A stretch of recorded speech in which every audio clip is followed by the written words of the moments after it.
Mas nesta manhã eu quero compartilhar com vocês um pouquinho de algo que, na minha experiência pessoal, tem me trazido preocupação. Eu ouvi o pastor Benedito Muniz, hoje ele não está no ministério, mas é um santo homem de Deus, trabalha para a causa de Deus. Ele pediu licença do ministério, mas é meu amigo. E um dia, ouvindo um sermão, uma palestra dele, ele dizia o seguinte, foi até no encontro de casais, me lembro como se fosse hoje, estávamos eu e a Joyce assistindo, e ele fazendo uma palestra sobre relacionamento, marido e mulher, e ele dizia algo assim, 80% dos nossos problemas estão relacionados com a questão de relacionamentos. São problemas sentimentais muitas das vezes. E a gente está vivendo uma época... Alô? Você está me ouvindo aí na live? Deixa o retorno aqui também. Oi? A gente está vivendo um momento muito interessante, irmãos. É que, com esta pandemia, o que está acontecendo? As pessoas estão dizendo por aí que a gente vai se acostumar com a igreja virtual. E depois a gente não vai querer voltar para o templo, para o relacionamento. Ao mesmo tempo que a gente escuta que tem muita gente com saudade de voltar para a igreja, de abraçar, eu também sei que existe um grupo de pessoas que falam assim, olha, ficar em casa, debaixo do cobertor, vendo o pastor Jairo, ouvindo boa música. Se eu enjoar do pastor Jairo, vou lá no NASP, vou em Moema, vou nos Estados Unidos. Essa igreja virtual é uma bênção, não quero voltar para a igreja presencial. Mas na verdade a gente precisa um do outro. Nós somos seres gregários, aí vem a palavra congregação. Nós somos criados para viver em grupo, para nos relacionarmos, para abraçar, para conviver, para ter problema, para ter atrito, resolver, perdoar, pedir perdão. Isso faz parte do dia a dia.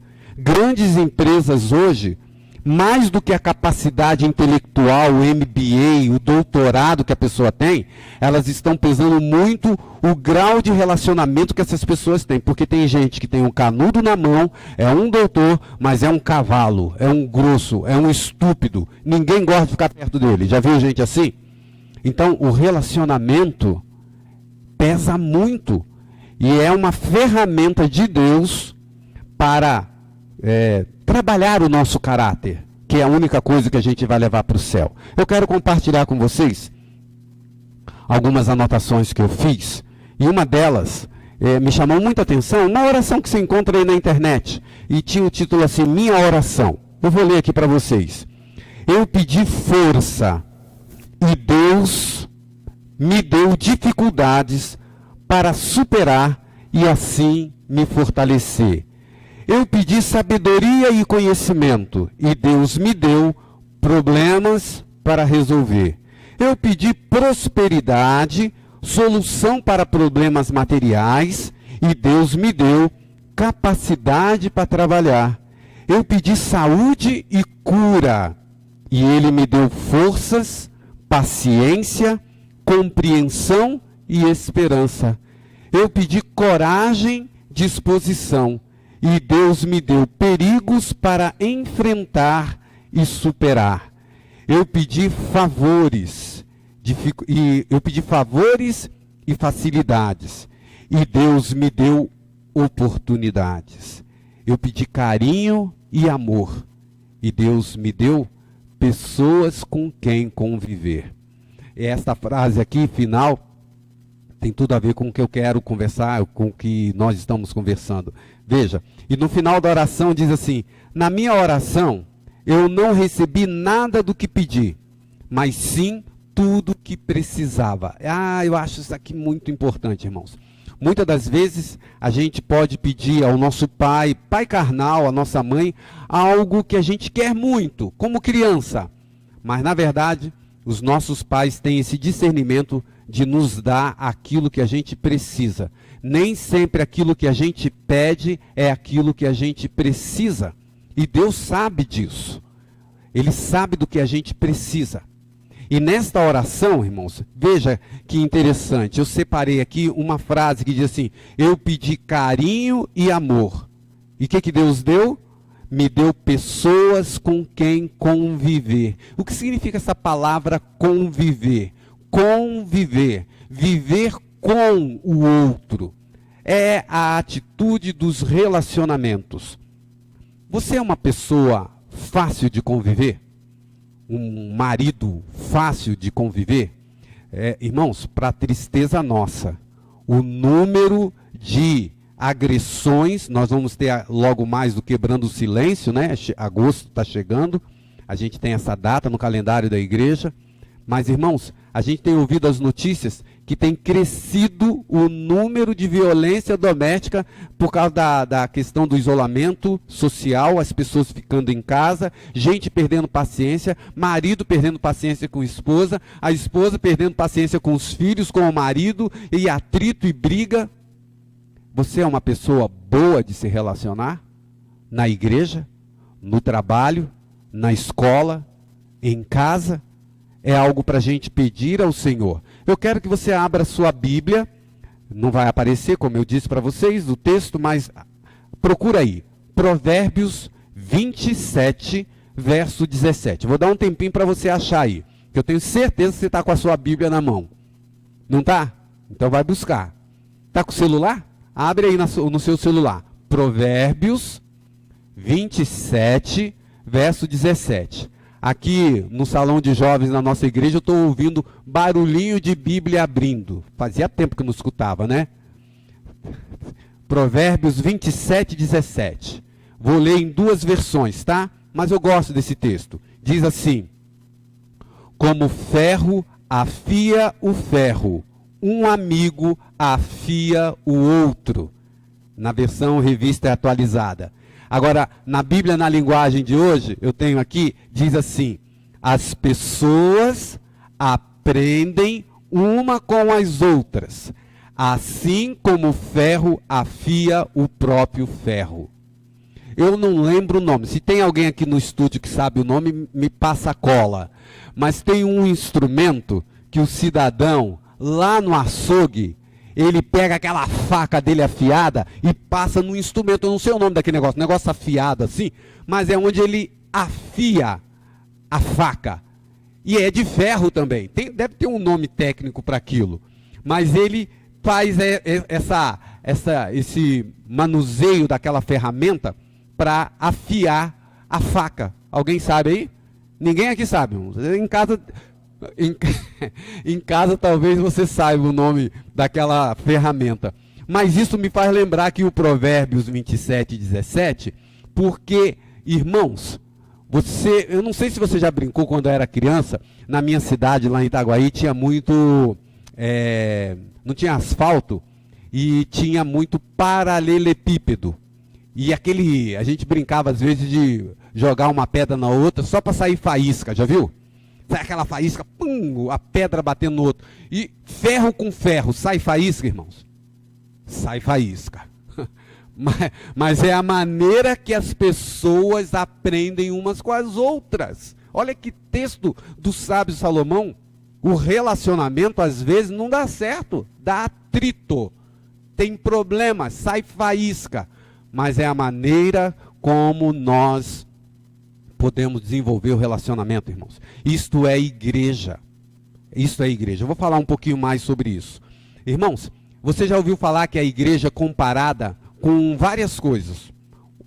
Eu quero usar duas comparações aqui. A igreja comparada com o hospital. Quem é que vai ao hospital, irmãos?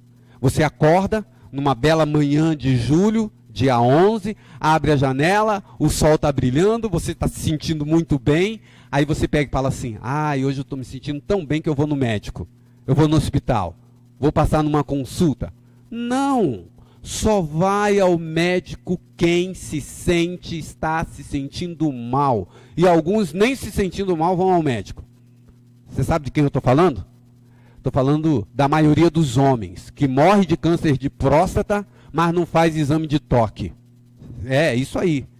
E a mulher tem uma longevidade maior do que o homem, porque tem mais viúva do que viúvo. O homem morre antes. E muitos dos homens morrem porque não cuidam da sua saúde. E alguns batem no peito e como se fosse muita vantagem, dizendo assim, eu nunca fui no médico. No dia que for, não volta mais, porque está tudo podre. Não faz check-up, não cuida. Então está aqui, irmãos. O hospital é o lugar para a pessoa doente. E a igreja pode ser comparada com o hospital. Eu sou doente, irmãos. Meus irmãos estão doentes. Sabe qual é a nossa doença? Se chama pecado. Contaminou. É pior do que o coronavírus, irmãos, o pecado. O pecado contaminou toda a raça humana. E só tem um remédio para esse mal, para essa pandemia. Você sabe qual é? Se chama o sangue de Jesus. A nossa cura espiritual só tem em Jesus, irmãos. A maior praga que existiu, a maior peste que existe nesse planeta se chama pecado.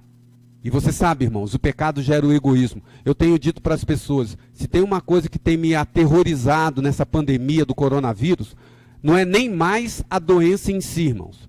Não que eu esteja minimizando as pessoas que faleceram, estão aí enlutadas porque perderam um ente querido. Mas a reação das pessoas com relação ao procedimento com o coronavírus tem me deixado estarrecido. Como as pessoas são egoístas. Como as pessoas não estão pensando no próximo. Você vê notícia após notícia de desrespeito ao isolamento e as pessoas brincando com essa doença. Isso realmente é algo que é consequência, não é do coronavírus, é do vírus do pecado e do egoísmo. E isso tem permeado o nosso mundo, infelizmente. Mas eu quero ler para vocês, e quero que você busque aí na tua palavra, na tua Bíblia, Marcos capítulo 2, verso 17. Palavras do próprio Senhor Jesus. Marcos 2, 17. Eu vou pedir o Giovanni, o pessoal que está aqui me ajudando, que se esse monitor pudesse ficar aqui na minha frente, que tem um negócio aqui, irmão, a gente está igual na igreja. Tem aqui um contador para eu saber quantos minutos eu tenho. E eu queria que ele tivesse num ângulo aqui que eu conseguisse enxergar, que eu já estou pensando aqui no tempo. Bom, Marcos capítulo 2, verso 17. Marcos 2, 17 está escrito o seguinte. Tendo Jesus ouvido isto, respondeu-lhes, os sãos não precisam de médico, e sim os doentes. Não vim para chamar justos, e sim pecadores. Então, está aí. Os sãos não precisam ir ao hospital. E o nosso hospital espiritual se chama igreja, irmãos. O nosso médico é Jesus Cristo. A gente vem à igreja não é porque já está são, mas é porque a gente está procurando saúde. Mas eu costumo dizer, no hospital de 5 andares, você vai ter um local onde as pessoas estão quase tendo alta, mas você vai ter uma UTI, pessoa entubada, por um fio a sua vida. A igreja também é assim. Tem gente na igreja que a vida espiritual dele está um pouco mais forte do que a da outra. Então ele pega na mão desse irmão e vai, mas ele também está doente, porque ele continua no hospital. Mas existem graus de doença, não é assim? E aí Jesus disse assim, eu vim buscar os sãos. Eu vim buscar os sãos. E confundi, irmãos, confundi. A minha mente me traiu. Eu vim buscar os doentes. É isso que diz o texto aqui. Os sãos não precisam de médico, mas os doentes sim. E Jesus estava falando dele mesmo, que ele é o médico. Tem um texto da inspiração de Ellen White, a profetisa do Senhor, eu creio desta forma, e ela tem um livro chamado Testemunhos para a Igreja, volume 5, página 218. Olha o que ela diz sobre esse tema. Como os fariseus de antigamente, muitos não sentem necessidade de um Salvador. O sangue de Cristo só será de proveito para os que sentem necessidade de seu poder purificador. Olha, irmãos, se você não sente falta de Jesus, você vai procurá-lo? Se você não se sente pecaminoso, doente com a doença do pecado, você vai procurar a solução para o seu problema? É isso que Ellen White está dizendo. Os fariseus, antigamente, eles não sentiam necessidade de um Salvador. óbvio que não iriam procurar o Salvador. Você só vai procurar a Jesus se você sentir falta dele, sentir que você está doente. Continuando o texto, está escrito assim: cada um de nós deve arrepender-se, o pecador. Deve sentir necessidade de um médico e do único remédio para o pecado, o sangue de Cristo. O único remédio para o pecado, o sangue de Cristo, diz Ellen White aqui.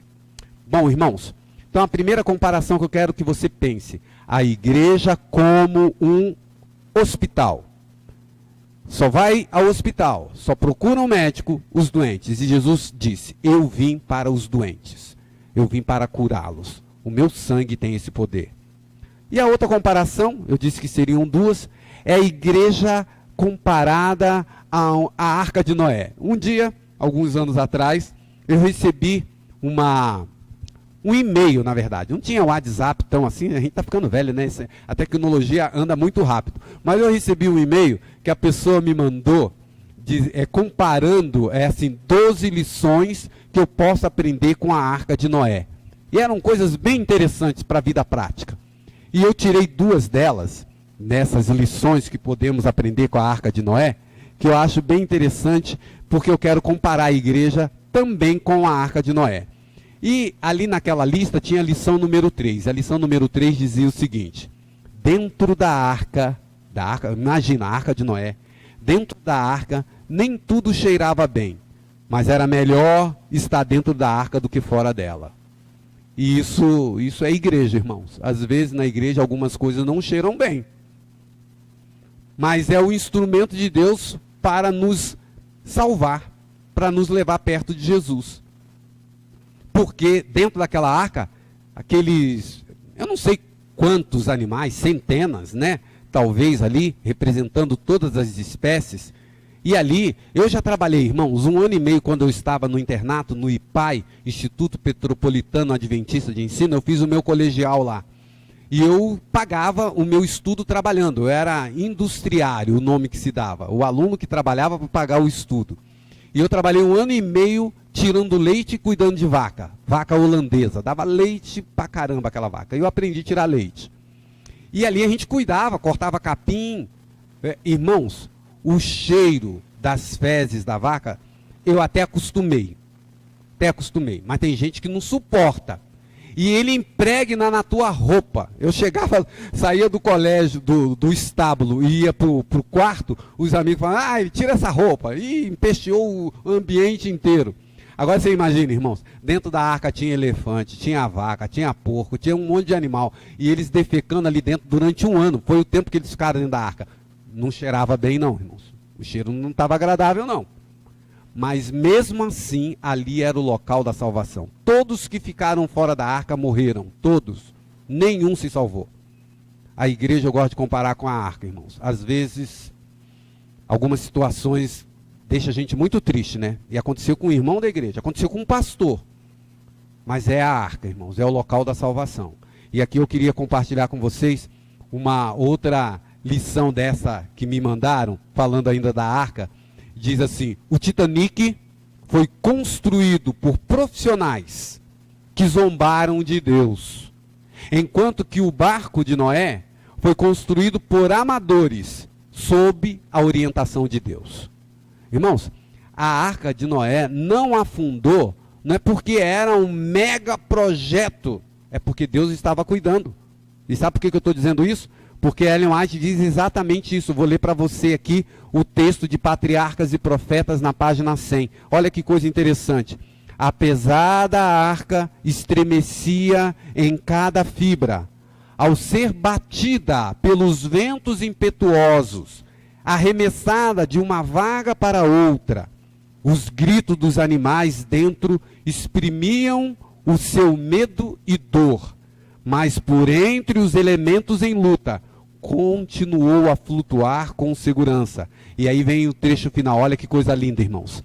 Anjos magníficos em poder foram comissionados para guardar a arca. Agora, irmãos, eu estou comparando a arca com a igreja, não é? Então, a igreja também às vezes tem ventos que querem derrubar a igreja. Situações que querem fazer com que a igreja naufrague. A igreja é frágil. Mas sabe por que ela não vai afundar?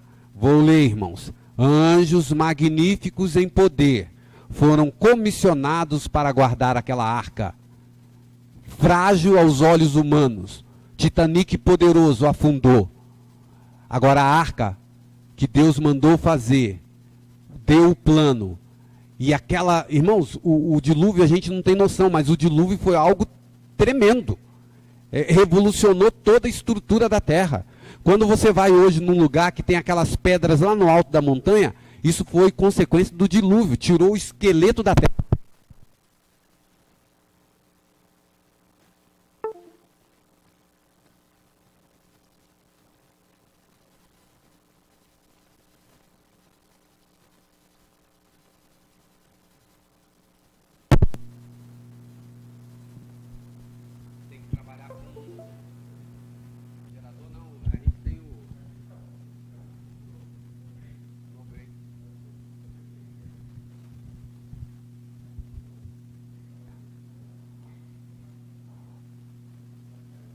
Irmãos, eu não sei se você está me assistindo, a gente teve uma queda de energia aqui.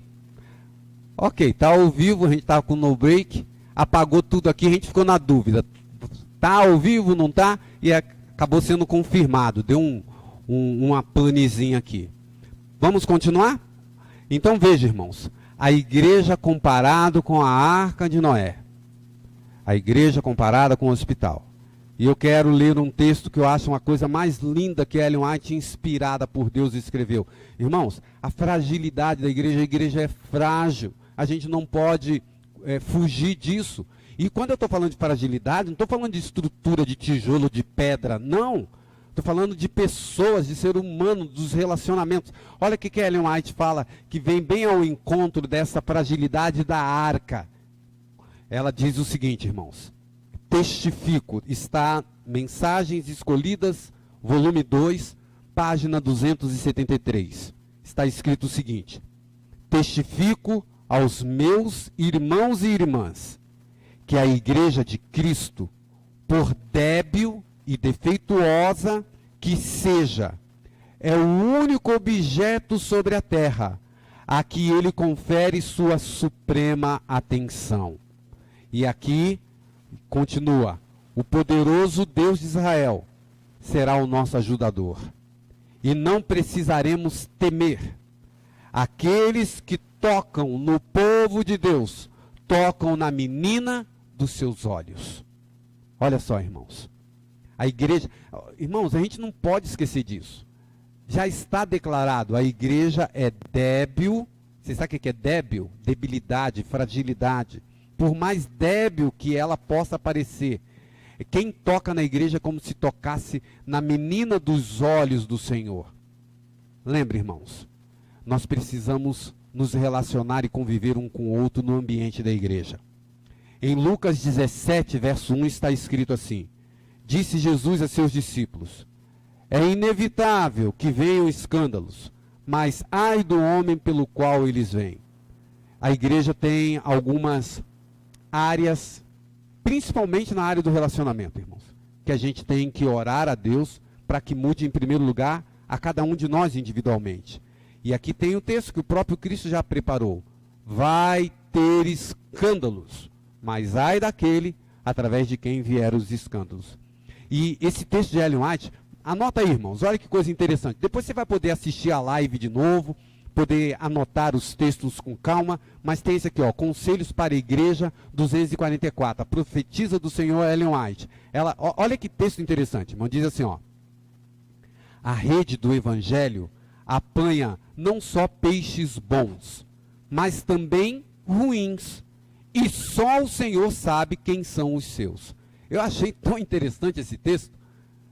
Quando você vai pescar, você joga a rede e vem todo tipo de peixe. E aqui Ellen White diz: a rede do Evangelho pega peixe bom e pega peixe ruim. Mas só o Senhor sabe quem são os seus, né? Quem são os peixes bons. A verdade, conselhos para a igreja. a verdade é um poder santificador. Mas a igreja militante não é a igreja triunfante. Nós temos esse conceito teológico. A gente divide a igreja adventista como a igreja de Laodiceia, lá do Apocalipse, das 7 igrejas, a última igreja, e a gente diz que esta igreja que está aqui antes de Jesus voltar, não é a igreja que vai triunfar com a vitória, é a igreja que está militando, lutando até que Jesus venha. E Ellen White, aqui nesse texto de Conselhos para a Igreja, ela diz assim: há joio entre o trigo. Queres, pois, que vamos e arrancamos? Mateus 13, verso 28. Foi a pergunta do servo, mas o pai de família respondeu: não, para que ao colher o joio, não arranqueis também com ele o trigo. Esta é a igreja. Nós temos trigo, temos peixes bons. Nós temos joio, peixes ruins. A rede do evangelho pega todos eles. A grande questão é: que tipo de peixe você é? Você é joio ou você é trigo no reino de Deus? Atos capítulo 20, verso 35. Jesus disse: mas bem-aventurada coisa é dar do que receber. Então eu quero terminar o meu pensamento nesta manhã fazendo você refletir sobre o porquê a gente precisa voltar para a igreja. Por que que depois da pandemia você não pode ficar acomodado no seu sofá e cama assistindo os vários sermões e evitar o relacionamento? A gente precisa do relacionamento, porque o relacionamento um com o outro vai fazer com que o seu caráter seja trabalhado, irmãos. Eu costumo dizer o seguinte, irmãos: é muito fácil ser manso no alto de um monastério, trancado dentro de um quarto, fazendo ali uma meditação. Mas é difícil ser manso na marginal quando alguém fecha o seu carro. É difícil ser manso quando você chega na igreja e alguém te perturba. Mas a mansidão só vai ser uma coisa lógica se ela for testada. E o dia a dia, o relacionamento, é que acontece isso. Então eu quero que você pense aqui, irmãos, olha só. Eu gosto muito disso. As pessoas que fazem grupo de apoio, tem grupo de apoio para pessoas que bebem, para pessoas que têm peso, e muitos deles seguem os 12 passos. Vocês já ouviram falar nos 12 passos? E esses grupos de apoio têm uma oração chamada a oração da serenidade. E eu quero terminar levando a você a pensar em 2 orações que eu trouxe aqui. Uma delas é essa. Eu vou repetir para vocês, de uma inteligência, de uma sacada tão grande essa oração, porque diz assim: Deus, dai-me a serenidade para aceitar as coisas que eu não posso mudar. Tem coisas que não estão na sua alçada, você não consegue mudar. Então me dá a serenidade. Continuando: Senhor, me dê coragem para mudar as coisas que eu posso. Tem coisas que você pode mudar, mas você está acomodado. E a terceira: Senhor, me dê sabedoria para que eu consiga fazer a diferença entre aquilo que eu não posso mudar e aquilo que eu posso mudar. Esta é a oração da serenidade. E aqui eu me lembrei da oração de São Francisco Xavier. São Francisco, ele tem uma oração que eu cantei muitas vezes no coral Carlos Gomes quando eu estava no internato. Senhor, fazei de mim um instrumento da tua paz. E eu quero recitar essa mensagem para que você pense que na igreja você tem que ser um instrumento de paz. Senhor, fazei de mim um instrumento da tua paz. Onde houver ódio, que eu leve o amor. Onde houver ofensa, que eu leve o perdão. Onde houver discórdia, que eu leve a união. Onde houver dúvida, que eu leve a fé. Onde houver erro, que eu leve a verdade. Onde houver desespero, que eu leve a esperança. Onde houver tristeza, que eu leve a alegria. Onde houver trevas, que eu leve a luz. Ó Mestre, fazei que eu procure mais consolar do que ser consolado, compreender do que ser compreendido, amar do que ser amado. Pois é dando que se recebe, é perdoando que se é perdoado, e é morrendo que se vive para a vida eterna. Amém. não é uma bela oração para mim e para você? Sabe, queridos, eu termino essa mensagem com o texto de Gênesis, capítulo 12, verso 2 e 3. Lá em Gênesis, a gente encontra Abraão. E Abraão estava diante de Deus e Deus falando com ele que ele seria pai de uma grande nação. E ali tem uma frase que eu acho tão linda, irmãos, de verdade, esse verso me impacta. Gênesis capítulo 12, verso 2 e 3. Porque Deus fala para Abraão tudo que ele iria ser. Dizia Deus a Abraão que ele seria abençoado. E depois que ele fosse abençoado, vou ler o texto, diz assim: eu farei de ti uma grande nação, abençoar-te-ei, engrandecerei o teu nome e tu ser uma bênção. E Deus dá uma ordem para ele: eu vou te encher de bênçãos, eu vou te abençoar. Mas sabe para quê? Para você abençoar outra pessoa. Essa frase, irmãos, eu queria que você tivesse no seu coração. Se tu uma bênção. Seja você aonde estiver, na tua casa, na igreja quando a gente voltar, no teu trabalho, nos seus relacionamentos, seja uma bênção na vida da pessoa. Saia da presença do Senhor para abençoar outros. Seja você aquele que é o diferencial na igreja, nos relacionamentos que você tem. Mas você vai conseguir isso sozinho? Eu vou conseguir isso sozinho? Não, irmãos. Isso é fruto do Espírito Santo. Longanimidade, mansidão, domínio próprio, o caráter que a gente tanto anseia. Eu oro ao Senhor nesta hora, neste momento, pedindo para mim e para você esta transformação. A gente precisa conviver como ferro no ferro, afia assim é o relacionamento entre os irmãos na igreja. Vamos orar? Vamos pedir ao Espírito Santo essa capacidade que não temos? Então, feche os seus olhos aí na sua casa, que eu vou orar daqui, para que Deus coloque em nós essa transformação que tanto necessitamos. Oremos.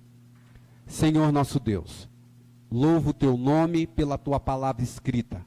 Meditamos nela nesta manhã e, sinceramente, Pai, reconhecemos a nossa doença, o nosso pecado. Por favor, seja o nosso médico, Senhor Jesus. Que o teu sangue realmente nos purifique, principalmente do egoísmo. Que a gente consiga conviver, nos relacionar. A igreja é o local onde nós vamos ser transformados por ti, Espírito Santo. É o Senhor que faz um milagre em nós. Nós te pedimos então a capacidade de termos esses dons na nossa vida. O dom do bom relacionamento. E finalmente nessa oração, eu te rogo novamente, Pai, transforma cada um de nós numa bênção na vida do outro. Eu te peço, te agradeço, Espírito Santo, faça essa oração, em nome de Jesus Cristo. Amém.